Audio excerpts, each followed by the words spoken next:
جو الفاظ تلاوت کیے، پارہ نمبر 2 رکوع نمبر 6، اللہ رب العزت نے پورا تواتر کے ساتھ رمضان شریف کا ذکر اس رکوع میں فرمایا۔ اللہ فرماتا ہے یا ایھا الذین آمنوا کتب علیکم الصیام کما کتب علی الذین من قبلکم لعلکم تتقون، اے ایمان والوں تم پر روزے فرض کیے گئے جیسا کہ تم سے پچھلی امتوں پر فرض کیے گئے تھے۔ روزہ فرض ہونے کا سبب کیا ہے؟ وہ یہ ہے کہ لعلکم تتقون، تاکہ تم پرہیزگار ہو جاؤ۔ روزے کا اصل مقصد پرہیزگاری حاصل کرنا ہے، یہاں تک کہ آدم علیہ السلام بھی روزہ رکھتے تھے اور داؤد علیہ السلام کا روزہ، تو ہر امت میں روزہ مختلف وقت سے ہوتا تھا۔ کسی امت میں ایسا ہوا کہ 6 مہینے روزہ، کسی کے ساتھ ایسا ہوا کہ 1 دن کا روزہ اور 1 دن افطار، کسی کے یہاں 1 دن روزہ 2 دن افطار۔ لیکن قربان جاؤ امت محمدی صلی اللہ علیہ وسلم پر کہ انہیں تواتر کے ساتھ لگاتار 1 مہینے روزہ رکھنے کا حکم ہوا، 1 مہینہ روزہ رکھنے کا حکم ہوا۔ تو قرآن نے کہا تم پر روزے فرض کیے گئے جیسا کہ تم سے پچھلی امتوں پر روزے فرض کیے گئے تھے، لعلکم تتقون، تاکہ تم پرہیزگار ہو جاؤ۔ پھر قرآن نے کہا ایاما معدودات، اور یہ دن بھی جو ہیں وہ گنتی کے دن ہیں، یعنی 29 دن ہوتے ہیں یا 30 دن ہوتے ہیں، لیکن روزے 29 ہوں یا 30 ہوں، اللہ تبارک و تعالیٰ پورے مہینے کا ثواب عطا فرماتا ہے۔ بعض بزرگوں نے تو فرمایا اگر روزے 29 بھی ہوں تو اللہ 30 ہی کا ثواب عطا فرماتا ہے۔ تو ماہ رمضان کی ابتدا ہوئی تو قرآن پاک کی اس آیت میں بہت وسعتیں ہیں، بہت تفسیریں ہیں اس کی، ہم کچھ اس کی تفسیریں لیتے ہیں۔ روزہ پرہیزگاری کیسے حاصل کراتا ہے؟ اس کا اصل مقصد یہ ہے کہ ہم نے دن میں جائز کام بھی جو تھے، کھانا پینا جائز تھا لیکن ہم نے چھوڑ دیا اللہ کے لیے، ہمیں اپنی عورتوں کے پاس جانا حلال تھا لیکن روزے کی وجہ سے ہم نے چھوڑ دیا، تو کہا روزہ آدمی کو حلال چیزوں سے بھی روک دیتا ہے، اور روکنے کے بعد پھر بندے کو نفس کو پرہیزگاری کی طرف لگاتا ہے، کیونکہ ہمارا جو شیطان دشمن تھا وہ زنجیروں میں جکڑ دیا گیا، وہ زنجیروں میں قید کر دیا گیا۔ اب ہمارے ساتھ ایک دشمن ہے، کیونکہ ہمارے 2 دشمن ہیں، ایک ہم خود کے اپنے دشمن، نفس ہمارا دشمن ہے، اور دوسرا دشمن ہمارا شیطان ہے۔ تو شیطان تو جکڑ دیا گیا زنجیروں میں، ایک دشمن ہمارے ساتھ ہے، تو کہا اس دشمن کو مارنے کے لیے ہم تمہیں روزہ دے رہے ہیں، اس دشمن کو مارنے کے لیے روزہ دے دیا۔ تو اسی لیے روزے کا مقصد، روزے کا مطلب جو ہے وہ پرہیزگاری حاصل کرنا ہے۔ وہ کام جو آپ رمضان سے پہلے کرتے تھے اس میں اپنے آپ کو سدھار لے کے آئیے، اس میں بدلاؤ لے کے آئیے،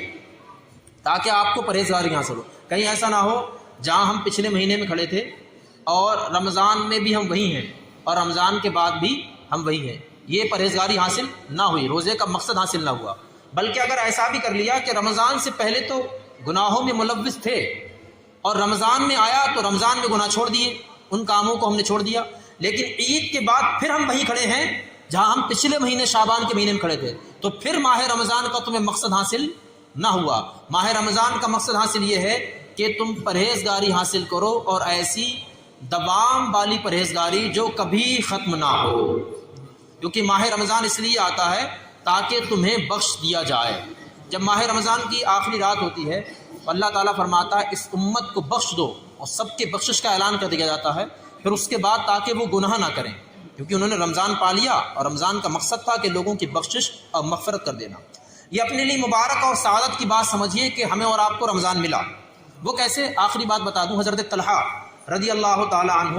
ارشاد فرماتے ہیں کہ میں نے 2 صحابیوں کو خواب میں دیکھا جو دونوں وصال کر چکے تھے۔ تو ایک صحابی کو میں نے دیکھا جن کی موت طبعی ہوئی تھی، یعنی طبیعت خراب ہوئی اور بستر پہ انہیں موت آ گئی، لیکن ان کا درجہ اس صحابی سے اونچا تھا جس کی موت پچھلے سال رسول اللہ کے ساتھ ایک جنگ میں گئے اور شہید ہو گئے، جنگ میں گئے رسول اللہ کے ساتھ اور شہید ہو گئے، لیکن ان کا درجہ نیچا ہے، اور جو ابھی کچھ دن پہلے طبعی موت مرا، طبیعت خراب ہوئی، طبیعت کی وجہ سے موت آئی، لیکن ان کا درجہ جنت میں اونچا ہے۔ میں رسول اللہ کی بارگاہ میں صبح کو آیا اور میں نے عرض کی یا رسول اللہ صلی اللہ علیہ وسلم، رات میں نے خواب دیکھا کہ 2 صحابی ایک ساتھ ایمان لے کر کے آئے تھے، ایک آپ کے ساتھ جنگ میں شریک ہوا اور جلد ہی شہید ہو گئے، انہوں نے اپنا وقت اچھا گزارا آپ کے ساتھ انہیں شہادت کا شرف حاصل ہوا، اور ایک صحابی انہوں نے زیادہ کام تو نہیں کیا لیکن انہیں طبعی موت آئی، طبیعت علیل ہوئی اور بستر پر انہیں موت آ گئی، لیکن ان کا درجہ میں نے جنت میں اعلیٰ دیکھا۔ تو رسول اللہ نے ارشاد فرمایا، توجہ سے فرمائیں، صرف ان کانوں سے نہیں بلکہ دل کے کانوں سے سنیں۔ سرکار نے ارشاد فرمایا، اے طلحہ تمہیں معلوم نہیں جس کی موت بھلے ہی بستر پہ آئی تھی لیکن اسے ایک رمضان کا مہینہ زیادہ ملا تھا، ایک سال کا رمضان زیادہ ملا تھا، اس لیے وہ صحابی جو شہید ہو گئے تھے اس کی وجہ سے وہ شہید ہوئے تھے، جنگ میں میرے ساتھ گئے تھے پھر بھی، لیکن ان کا درجہ اس وجہ سے اونچا ہے کہ انہیں ماہ رمضان ایک مرتبہ ضرور اور مل گیا تھا۔ تو ماہ رمضان مل جانا بڑی سعادت کی بات ہوتی ہے، تو ہمیں یہ لمحے ملے ہیں تو ان لمحوں کو ہم اپنے یوں ہی ضائع نہ کریں بلکہ مضبوطی کے ساتھ اپنے ان درسوں میں وہ مقدس مہینہ ہے جس کا نام لے کر اللہ تعالیٰ نے قرآن میں ذکر فرمایا۔ مہینے تو 12 ہیں اور ان کی تعداد 12 ہے، یہ بھی قرآن میں ذکر فرمایا۔ پارہ نمبر 10 اللہ فرماتا ہے، ان عدت الشہور عند اللہ 12 شہرا، بے شک اللہ کے نزدیک مہینوں کی تعداد 12 ہے۔ یہ جو مہینوں کے نام ہیں وہ اس وجہ سے رکھے گئے ہیں کہ کوئی ان دنوں میں خاص کام ہوا، حالانکہ اب مہینہ جو ہوتا ہے، رمضان جب شروع ہوا نا تو رمضان کے روزے 2 ہجری میں فرض ہوئے۔ جب رسول اللہ مکہ شریف سے ہجرت کر کے مدینہ شریف تشریف لے گئے تو 2 ہجری میں ماہ رمضان کے روزے فرض ہوئے، یعنی حضور کی زندگی میں 9 مرتبہ رمضان آیا، 9 مرتبہ حضور کی زندگی میں یہ ماہ مبارک آیا۔ لیکن جب ماہ رمضان شروع ہوا پہلی مرتبہ تو اس وقت گرمی بہت زیادہ تھی، اس لیے رمضان جو لفظ ہے وہ رمز سے بنا، رمز اس کا معنی ہوتا ہے سخت گرمی، تپش ہے نا، آگ بھڑکی اور ایک آگ سے دوسری آگ کو بجھانا، تو اسی لیے رمضان کا معنی ہے ایک جلانے والا، یعنی جان کو پگھلاتا ہے، جلاتا ہے اور گناہوں کو جلا کر ختم کر دیتا ہے۔ تو رمضان جو ہے تو کوئی بھی مہینہ ہو، جیسے ربیع الاول کا مہینہ جب اس وقت شروع ہوا پہلی مرتبہ تو ربیع ہوتا ہے بہت اچھا، موسم بہار کا مہینہ، موسم آنے والا مہینہ، تو اسی لیے اس کا نام ربیع الاول رکھ دیا گیا۔ اسی لیے جو جمادی الاول ہے اس کا معنی جمانے والا، تو ایسا موسم تھا کہ ہر چیز جم جاتی تھی بہت جلدی، تو اس لیے اس کا ہر مناسبت سے ان مہینوں کے نام رکھے گئے۔ قرآن مقدس کی جس آیت کریمہ کو ہم نے کل پڑھا تھا وہیں سے مضمون کو لیتے ہیں۔ اللہ تعالیٰ نے فرمایا، ایمان والو تم پر روزے فرض کیے گئے جیسا کہ تم سے پچھلی امتوں پر روزے فرض کیے گئے تھے۔ ہم پر روزے اس لیے فرض کیے گئے تاکہ ہم پرہیزگاری حاصل کریں۔ اس کے دن گنتی کے ہیں، یعنی 29 یا 30 دن۔ تو قرآن پاک کا میں ترجمہ آپ کو سنا رہا ہوں۔ اب روزہ جب ہم رکھتے ہیں تو بہت سی چیزیں ہم پر پابندیاں ہو جاتی ہیں اور بہت سی صورتیں، کنڈیشنیں ایسی ہوتی ہیں جس میں روزہ نہ رکھنے کی اجازت بھی ہے، رخصت بھی آئی ہے۔ ہمارے موضوع الگ رہیں گے، ہو سکتا ہے کل روزہ توڑنے والی چیزوں کا بیان ہو، پھر روزہ کن صورتوں میں نہیں رکھ سکتے وہ ہو،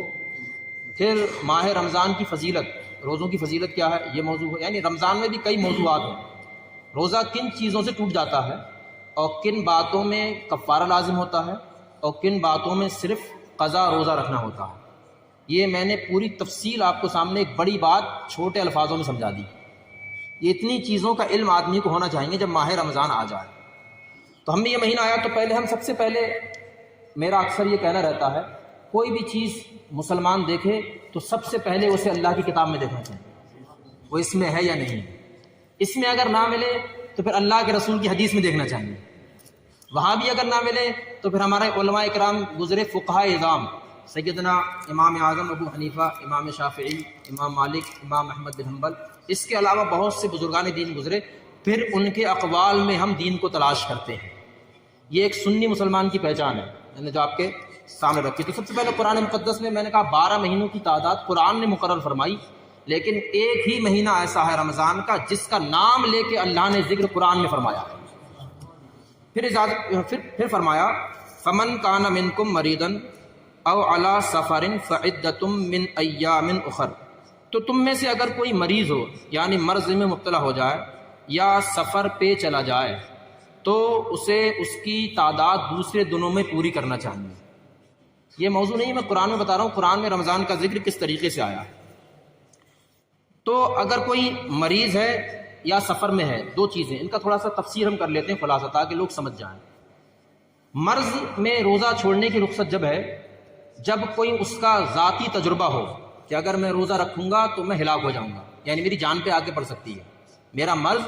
بڑھ سکتا ہے، ذاتی تجربہ ہو، پہلا طریقہ۔ دوسرا طریقہ یہ ہے کہ اس سے کوئی ڈاکٹر جو مسلمان ہو اور اسلامی تجربہ رکھتا ہو وہ بتا دے کہ اگر آپ روزہ رکھو گے تو آپ کی تکلیف بڑھ جائے گی، یعنی کسی ڈاکٹر کی اجازت ہو یا خود اس کا ذاتی تجربہ ہو۔ اور میں تیسری بات اپنے پاس سے کہتا ہوں، اس سے آج کے وقت میں، کیونکہ ایسے حالات تو بچے نہیں کہ ڈاکٹر ہمارے مسلمان اتنے بڑے ٹائپ کے ہوں جو ہمیں یہ اجازت دے سکیں، ذاتی تجربہ بھی ہم ایسا نہیں کر پائے، بہتر ہے کہ اپنے بڑے علماء کو مسئلہ بتا کے ان سے مشورہ لینا چاہیے، پھر وہ ہمیں بتا دیں کہ ہمارا مرض ایسا ہے۔ تو مرض کے معاملے میں یہ 3 طریقے ہیں، ان پہ عمل کر کے ہمیں روزہ رخصت کی اجازت مل سکتی ہے۔ دوسرا جو قرآن نے فرمایا کہ اگر آپ سفر پہ جائیں تو روزہ چھوڑنے کی آپ کو اجازت ہے، لیکن آگے قرآن فرماتا ہے وَعَلَى الَّذِينَ يُطِيقُونَهُ فِدْيَةٌ طَعَامُ مِسْكِينٍ، اور جنہیں اس کی طاقت نہ ہو وہ بدلہ دیں ایک مسکین کا کھانا۔ یعنی آپ سفر پہ گئے تو سفر یہ شرعی سفر ہے، یعنی کم از کم آپ کا سفر 92 کلومیٹر کا ہو، اس سے کم کا سفر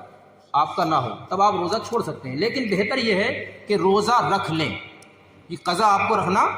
پڑے گا۔ کوئی بھی کنڈیشن روزہ چھوڑنے کی ہو، چاہے مرض میں ہو یا اتنے بوڑھے ہو گئے کہ گرمی میں روزہ نہیں رکھ سکتے، گرمی میں ماہ رمضان ہے اور ٹھنڈ میں آیا تو رکھ سکتے ہیں، تو انہیں حکم ہے کہ مہینے میں تو نہ رکھ سکے ماہ رمضان میں، لیکن اب قضا کسی اور ٹھنڈ کے مہینے میں رکھے۔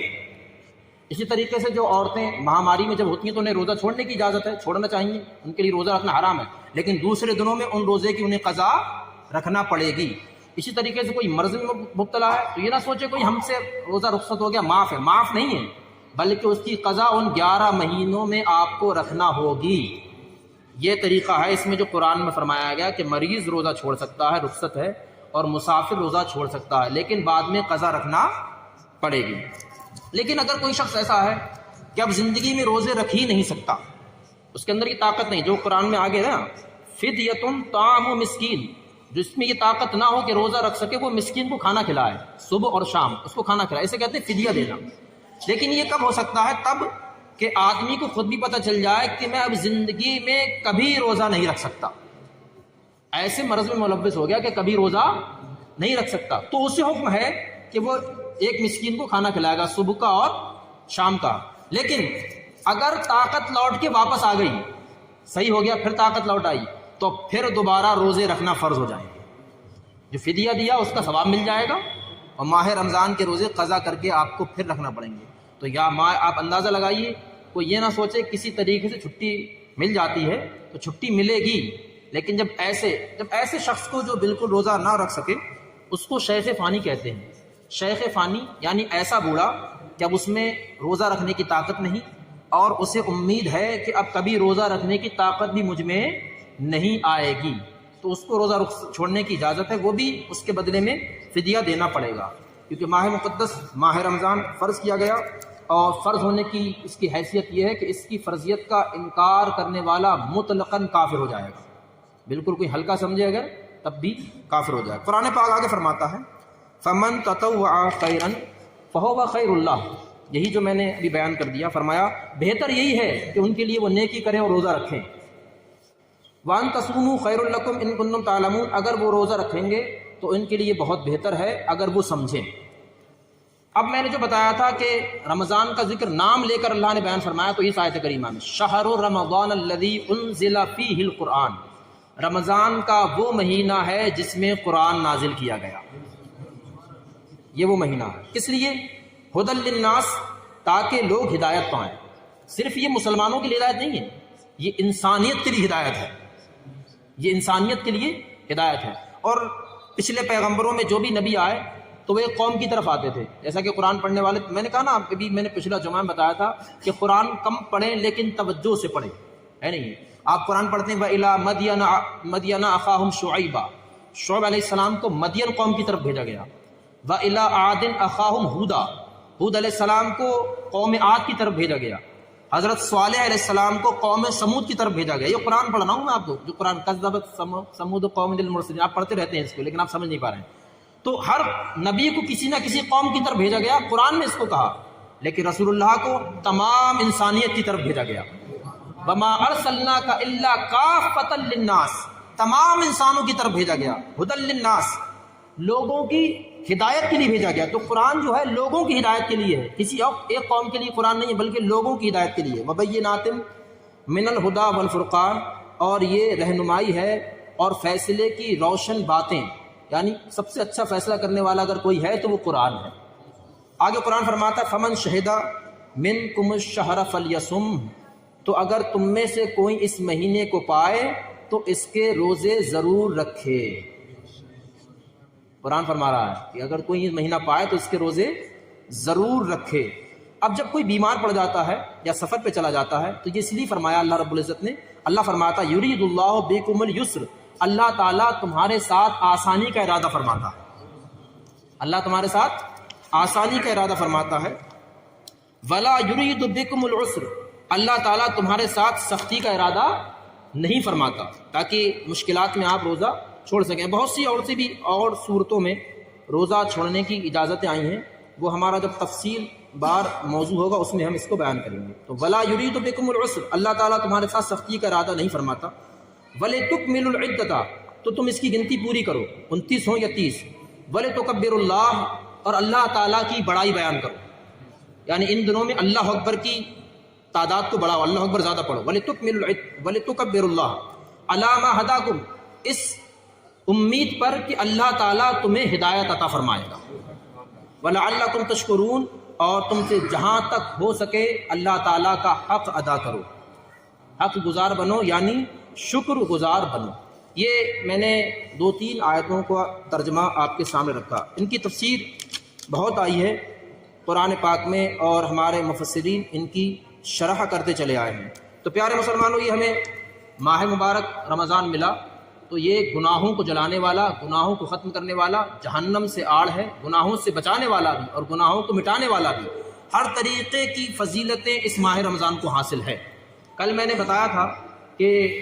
رمضان جس کو ایک مرتبہ مل جائے تو اس کی بخشش کا ذریعہ بن جاتا ہے، اور اللہ کے رسول نے دعا بھی فرمائی ہے ان کے لیے نا محرومی کی کہ جن کو ماہ رمضان ملا اور ماہ رمضان پانے کے بعد اپنی بخشش و مغفرت نہ کروا سکے،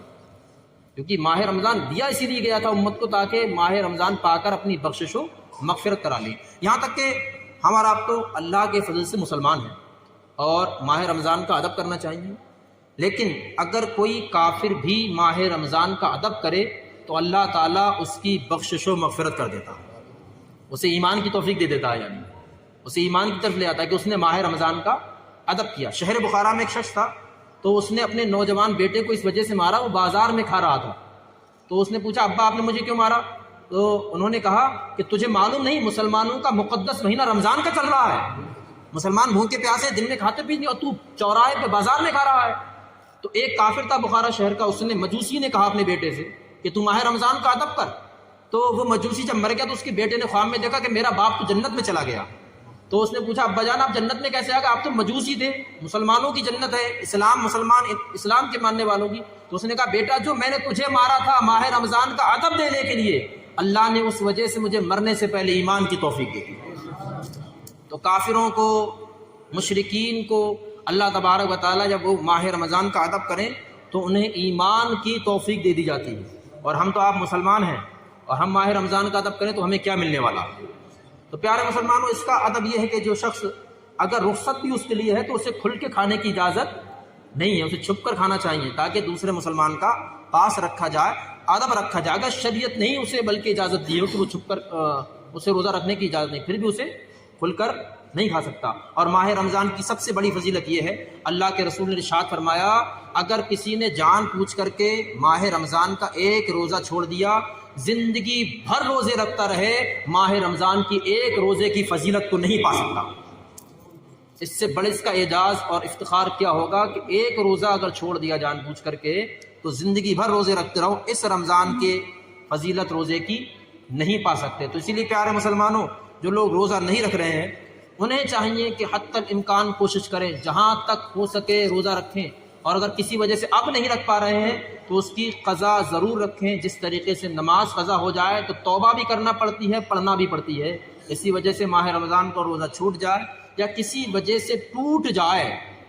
تو اس کی قضا رکھنا ہے. اس میں 2 صورتیں ہیں، کچھ صورتوں میں کفارہ ہے، کچھ صورتوں میں صرف قضا ہے. انشاءاللہ تبارک و تعالیٰ اسے ہم